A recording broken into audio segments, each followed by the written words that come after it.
Chama cha Mapinduzi kina jumla ya wanachama milioni 13 plus. Miongoni mwa milioni 13 plus wako makada, wanachama, viongozi. Kila mtu ana makuzi yake, ana tabia zake na ana mambo yake generally. Sasa mtu mmoja kuibuka akatoa statement haiwezi ikafanya chama hiki ikashindwa kuwa salama. Unasema, je, tutabaki salama? Chama cha Mapinduzi kitabaki salama sana, na hakuna muda ambao utafika kwamba Chama cha Mapinduzi kitetereke. Kauli hiyo inayokanganya, inayoleta sintofahamu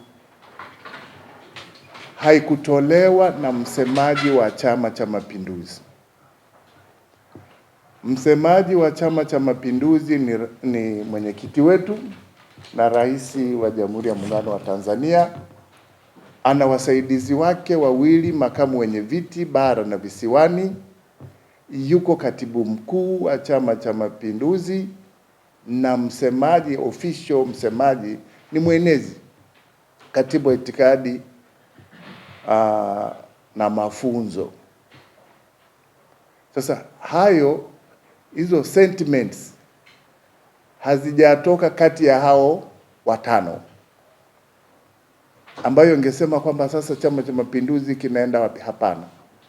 Kwa hiyo yalikuwa ni maoni ya mtu binafsi, kiongozi katika ngazi ya ubunge, lakini sio msimamo wa Chama cha Mapinduzi. Na Chama cha Mapinduzi kimesikia, Chama cha Mapinduzi